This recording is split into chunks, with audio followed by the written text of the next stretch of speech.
ભાજપ દ્વારા જ્યારે નવા મંત્રીમંડળની રચના કરવામાં આવી ત્યારે સૌરાષ્ટ્ર ઉપર ભાર મૂકવાના ગણગણાટની વચ્ચે સૌરાષ્ટ્રના કેન્દ્ર સમા રાજકોટને કોઈ પણ પ્રકારની આગેવાનીથી બાકાત રાખવામાં આવ્યું હતું। ત્યારે રાજકોટમાં ગણગણાટ વધી ગયો હતો। શિસ્તબદ્ધ પાર્ટીના નેતાઓની નારાજગી કદાચ ચહેરા પર ન દેખાઈ હોય તો પણ ઊંડે ઊંડે તો દુઃખ થયું હતું ખરું। એટલા માટે જ કદાચ હવે ભાજપ દ્વારા રાજકોટની અંદર ડેમેજ કંટ્રોલ કરવા માટે રૂપાણી પરિવારને આગળ કરવામાં આવી રહ્યો છે।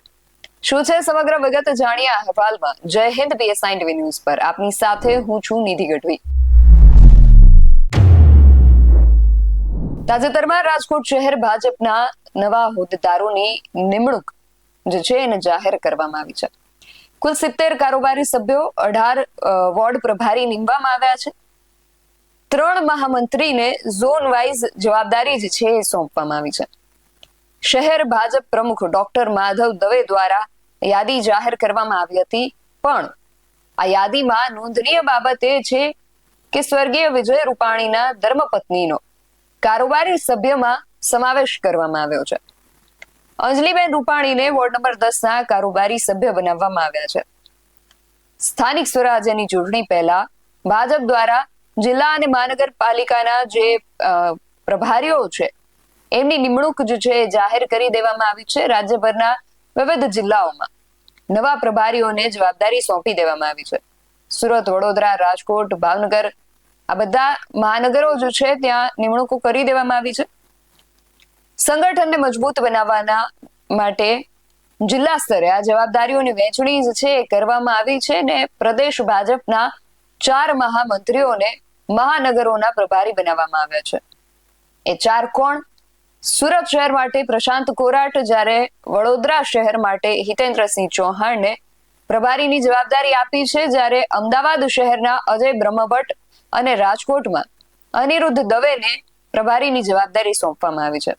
હવે આમાં પણ ખાસ જો રાજકોટની વાત કરીએ તો રાજકોટ શહેર ભાજપ દ્વારા નવા હોદ્દેદારોની નિમણૂક જાહેર કરાઈ છે। એને લઈને એવું કહેવાય રહ્યું છે કે કોર્પોરેશનની ચૂંટણી પહેલા વિવાદોને ડામવા માટે આ નિમણૂક કરવામાં આવી છે। અંજલિબેન રૂપાણી સહિત 70 કારોબારી સભ્યો અને 18 વોર્ડના 18 પ્રભારીની નિમણૂક જે છે કરવામાં આવી છે। બધા મહામંત્રીને વિધાનસભા વાઇઝ ઝોનની ફાળવણી કરાઈ છે।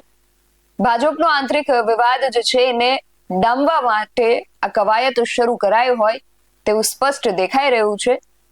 જો કે એમના દ્વારા એવું જ નિવેદન આપવામાં આવી રહ્યું છે કે ભાજપની અંદર કોઈ પણ ડખા કે આંતરિક વિવાદો નથી। કોર્પોરેશનની ચૂંટણી પહેલા અંજલિબેન રૂપાણીને વોર્ડ નંબર 10 ના કારોબારી સભ્ય બનાવીને ફરીથી સક્રિય કરવામાં આવ્યા છે।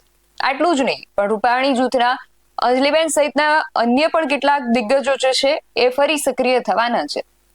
રાજકોટના સંગઠનમાં ધનસુખ ભંડેરી, નીતિન ભારદ્વાજ, કમલેશ મેરાણી, ગોવિંદ પટેલ, કમલેશ જોશીપુરા અને પૂર્વ ધારાસભ્ય અરવિંદ રયાણીની સંગઠનની રચનામાં સિનિયર નેતાઓને વિશેષ આમંત્રિત સભ્યો તરીકે સ્થાન આપવામાં આવ્યું છે। જો કે ઝોન વાઇઝ મહામંત્રીની ફાળવણીમાં વિજય રૂપાણીની ટીમનો એક પણ સભ્ય નથી, પરંતુ રાજકોટ મંડળ વોટ પ્રભારીમાં વિજયભાઈના અંગત સંજય ગોસ્વામી, શૈલેષ જાની, રજની ગોલ, વિઘ્નેશ જોશી આ બધાને વોર્ડ પ્રભારી તરીકે પસંદગી આપવામાં આવી છે। કારોબારી સદસ્યમાં અંજલિબેન રૂપાણી, કશ્યપ શુક્લ, વિરેન્દ્રસિંહ ઝાલા, કિરણબેન માકડિયા, જશુબેન વસાણી, શિલ્પાબેન જાવ્યા જે છે એમનો પણ સમાવેશ કરાયો છે। ત્યારે હવે રાજકોટમાં રૂપાણી જૂથ જે છે ફરી સક્રિય થયું છે એ તો સ્પષ્ટ જોવા મળી રહ્યું છે। ભાજપ સંગઠનના પ્રભારી જે છે અનિરુદ્ધ દવે, એમણે ભાજપ કાર્યાલય ખાતે કોર્પોરેટરો સહિતના જે સંગઠનના હોદ્દેદારો છે એમને બોલાવીને બેઠક પણ કરી હતી। અનિરુદ્ધ દવે એમના આ બેઠકને લઈને, આગામી ચૂંટણીઓને લઈને શું વાત કરી એ સાંભળીએ। ભારતીય જનતા પાર્ટીની પદ્ધતિ મુજબ જ્યારે દાયિત્વ પ્રાપ્ત થાય છે ત્યારે એ વિસ્તારની અંદર પ્રવાસ, બેઠક આ બધી વ્યવસ્થાઓ કરવાની રહેતી હોય છે। તો એ સંદર્ભે આજે રાજકોટ મહાનગરનો પ્રવાસ છે। રાજકોટ મહાનગરના વિવિધ શ્રેણીના સૌ કાર્યકર્તાઓને અલગ અલગ રીતે અલગ અલગ બેઠકોમાં પરિચયાત્મક અને સંગઠનાત્મક બેઠકનું આજનું આયોજન છે. ચૂંટણી આગામી દિવસોમાં આવેલી છે, શું કહેશો? ભારતીય જનતા પાર્ટી સતત કામમાં જ રહેતી હોય છે કે ચૂંટણીલક્ષી જ કામ કરતી હોય એવું છે નહીં. દરેક વખતે ભારતીય જનતા પાર્ટી તૈયાર જ હોય છે. ચૂંટણી આવશે, ચૂંટણીની અંદર પણ ભારતીય જનતા પાર્ટી રાજકોટ મહાનગરની અંદર 18 વોર્ડની અંદર કમળનું ફૂલ ખીલવશે. ખાસ આ વખતે અરવિંદ કેજરીવાલે કીધું છે દરેક બેઠક ઉપર લડશે. ભારતીય જનતા પાર્ટી દેશના યશસ્વી પ્રધાનમંત્રી નરેન્દ્રભાઈ મોદી સાહેબના નેતૃત્વમાં રાજકોટની અંદર સમગ્રતયા વિજયી થશે. અનિરુદ્ધ દવેનું કહેવું છે કે ભાજપ જે છે એ ચૂંટણી લક્ષી કામ નથી કરતી. અમે તો ચૂંટણી પહેલા પણ કામ કરી રહ્યા હતા ને હવે ચૂંટણી આવી છે એટલે વધુ મજબૂતાઈથી કામ કરીશું. આ બધી વાતો રાજકીય વર્તુળોમાં જે ચર્ચા થઈ રહી છે એ બધાની વચ્ચે અંજલિબેન રૂપાણીને અહીંયા જે જવાબદારી સોંપવામાં આવી છે એને લઈને પણ ઘણી બધી ચર્ચાઓ થઈ રહી છે. જોકે અંજલિબેનને હાલ જે જવાબદારી સોંપવામાં આવી છે એ આમ નાની કહેવાય, પણ રાજકોટ ભાજપમાં સતત ઉકળતા ચરુ જેવી સ્થિતિ હોય છે. રાજકોટ ભાજપમાં પહેલાથી જ આંતરિક જૂથવાદ જોવા મળતા હોય છે. આવામાં આ કારોબારીની જાહેરાત નવો વિખવાદ ન જન્માવે તો સારું એવી ચર્ચા પણ રાજકીય વર્તુળોમાં આકાર લઈ રહી છે. તમારું આ સમગ્ર વિષયને લઈને શું માનવું છે અમને કમેન્ટ કરીને ચોક્કસથી જણાવજો. આવા જ વધુ અહેવાલો સાથે મળતા રહીશું. તમે મારી YouTube ચેનલને સબસ્ક્રાઇબ કરવાનું અને અમને Facebook અને Instagram પર ફોલો કરવાનું ભૂલશો નહીં.